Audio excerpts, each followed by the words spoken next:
Halo boy, selamat datang di channel Cerita Santuy yang akan menemani kalian untuk melewati hari-hari yang indah tentunya di Cerita Santuy. Tapi sebelum lanjut, yuk sama-sama subscribe. Oke boy, kita gas. Oke teman-teman, kita lanjut lagi novel kita.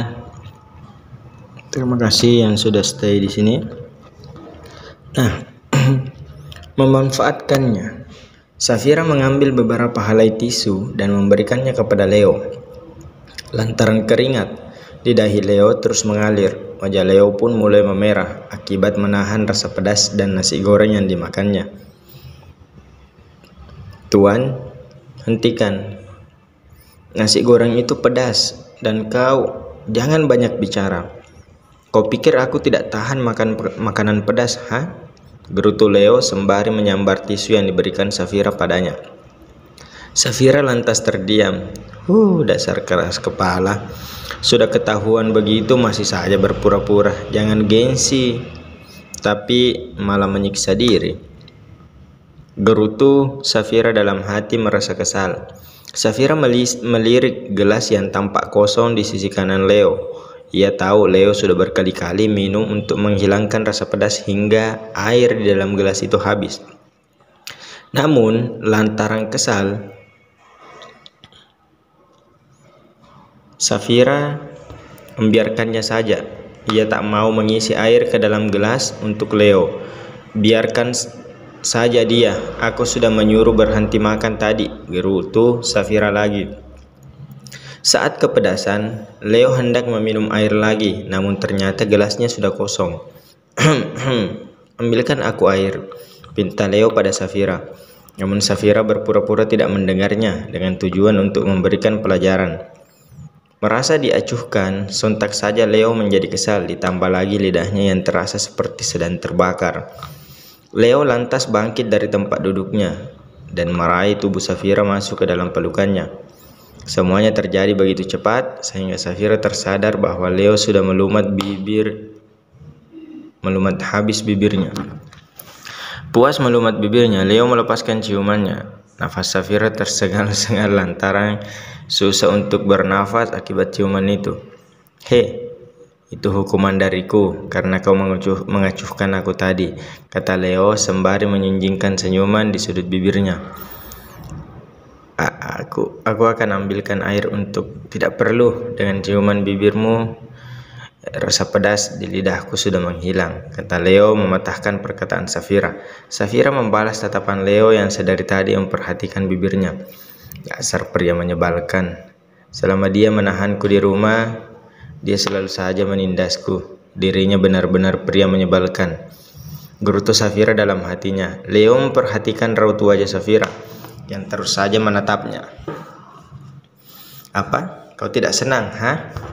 Kau itu milikku, apapun yang akan kulakukan, kau harus menerimanya, kata Leo kepada Safira. Oh ya Tuhan, harus dengan cara apa agar aku bisa terbebas dari pria menyebalkan sepertinya? Dia selalu saja menginginkan melakukan keinginannya padaku, gumam Safira dalam hatinya lagi. Leo masih mendekap tubuhnya. Safira begitu risih di pelukannya seperti itu. Ia ingin sekali Leo segera melepaskan dekapannya. Lalu tanpa sengaja Safira melirik jam yang sudah hampir menunjuk pukul 3 pagi. Tuan, aku sudah selesai makan dan aku ingin kembali ke kamar, ucap Safira beralasan. Oke, kita ke kamar sekarang, bisik Leo di telinga Safira. Dek. Ya ampun, sepertinya dia salah tanggap dengan omonganku barusan. Tatapan mata itu kembali menatapku seperti ingin segera melahapku, ucap Safira seolah tak apa yang akan terjadi selanjutnya di antara dirinya bersama Leo. Dan benar saja, bukannya melepaskan dekapannya, Leo malah menggendong Safira dan membawanya ke kamar. Tuh kan, dia pasti akan menindasku lagi. Saat sampai di kamar, ucap Safira lagi dalam hatinya. Keesokan harinya, Safira menaiki sebuah mobil di mana Reno duduk di kursi depan bersama supir, sementara dirinya duduk di kursi belakang.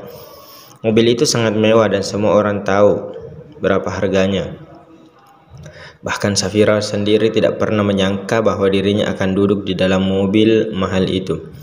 Reno melirik Safira duduk begitu kaku, sembari menundukkan kepalanya. Ia tahu bahwa Safira takut berada satu mobil bersama orang yang masih asing baginya. "Maaf Nona." "Ya Tuan," sahut Safira. "Hehehe, Nona, jangan memanggil saya Tuan, panggil saja Reno," kata Reno.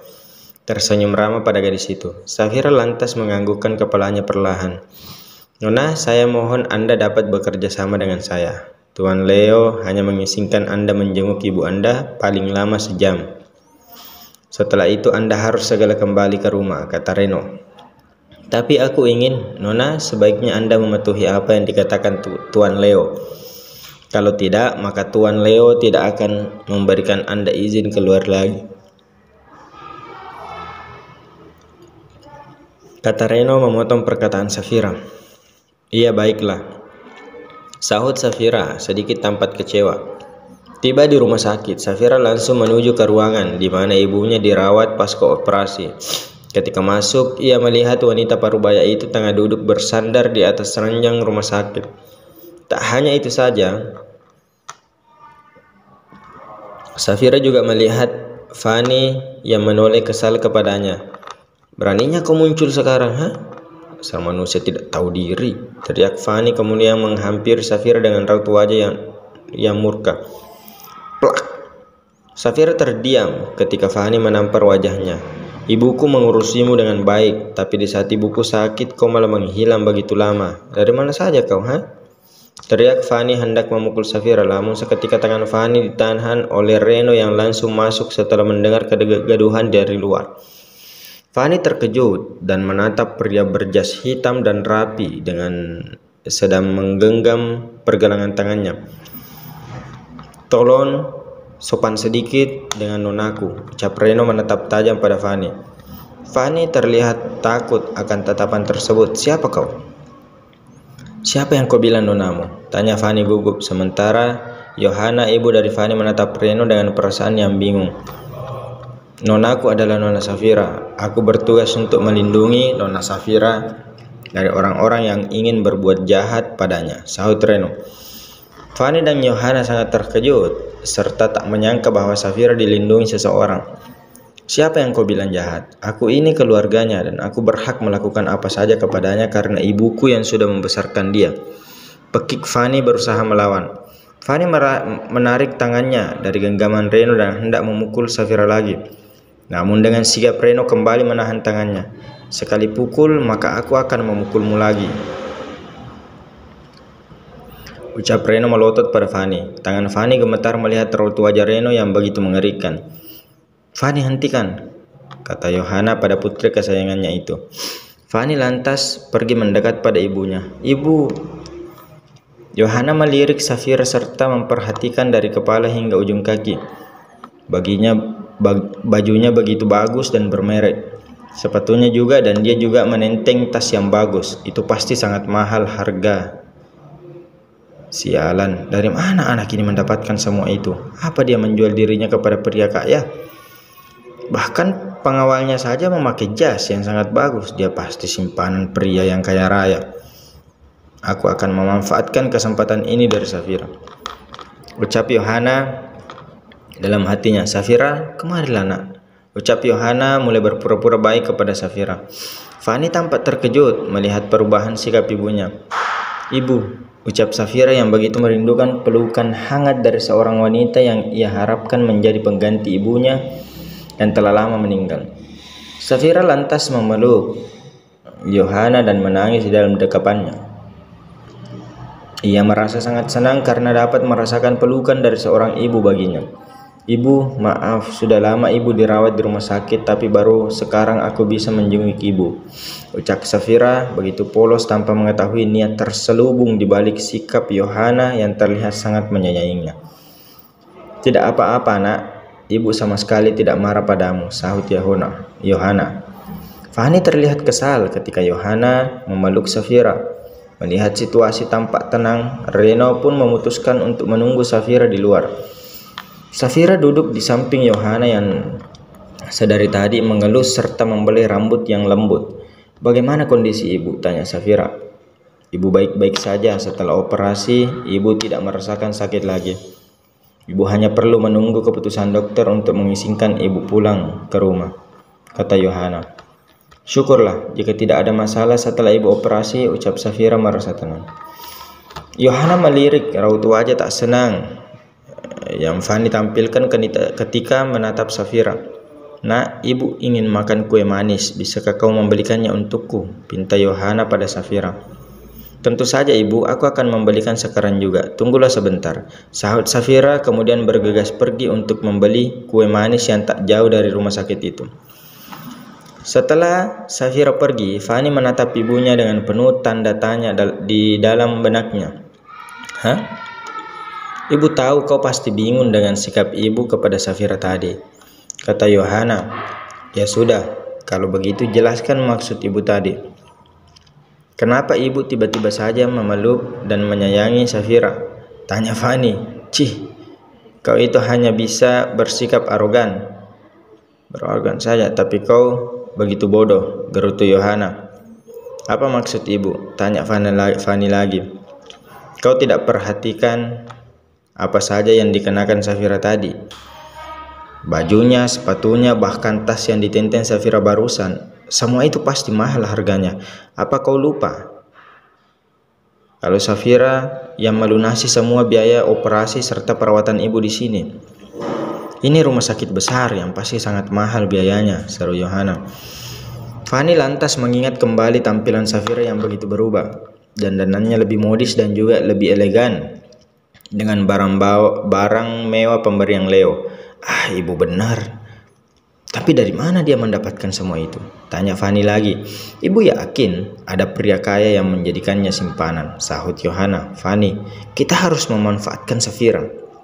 Berpura-pura baik padanya, maka kita akan mendapatkan keuntungan darinya. Hehehe, sambung Yohana dengan segala niat jahatnya. Iya, dengan begitu kita akan mendapatkan banyak uang dan biarkan Safira yang merelakan tubuhnya sendiri untuk menyenangkan pria kaya itu. Aku yakin pria kaya itu pasti sangat jelek, gendut, dan menjijikkan, kata Fanny yang menerka-nerka. Hei, aku tak menyangka kalau mendiang adikku melahirkan seorang putri yang menuruti bakat sepertinya, sama-sama memiliki hobi menggoda pria-pria hidung belang di luar sana, sahut Yohana.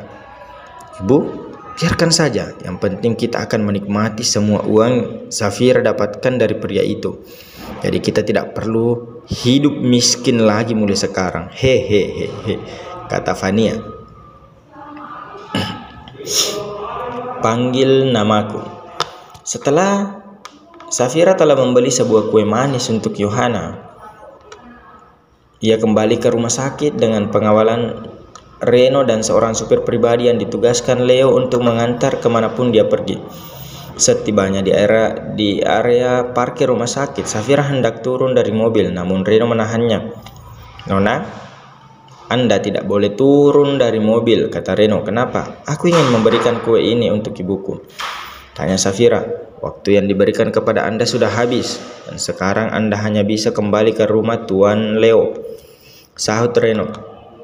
Tapi, Nona maaf, tolong kerjasamanya. Jika Anda tidak segera kembali ke rumahnya, maka dia tidak hanya menghukum Anda, tapi kami juga kena, sambung Reno. Lalu bagaimana dengan kue ini? Tanya Safira sembari menatap kotak kue yang ia pegang. Biarkan saya yang mengantarkan ke dalam, kata Reno. Safira tak memiliki pilihan lain selain mematuhi apa yang dikatakan Reno. Ia takut jika melanggar maka Leo akan mempersulit dirinya untuk keluar rumah. Dengan raut wajah yang tampak kecewa, Safira memberikan kue tersebut kepada Reno untuk diberikan kepada Yohana. Reno pun bergegas masuk ke dalam gedung rumah sakit dan menuju ruang Yohana. Dan Fanny sedang menunggu kedatangan Safira. Tok tok tok tok, itu pasti Safira. Kita harus memperdaya dirinya, Bu, bisik Fanny melihat memiliki niat untuk mengambil keuntungan dari Safira. Kau tenang saja, ibu sudah merencanakan semuanya, sahut Yohana. Ketukan pintu pun kembali terdengar. Masuk, seru Yohana.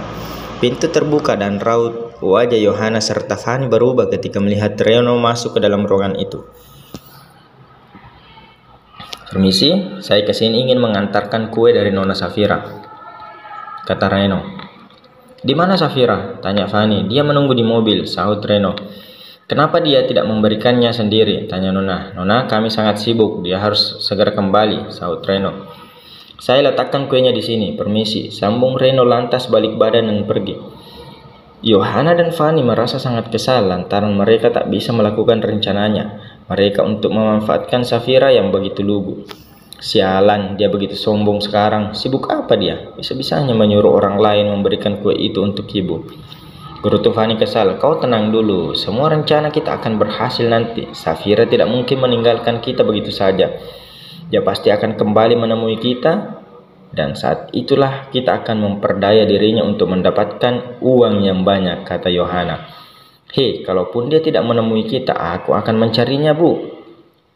Ibu sudah membesarkan dia.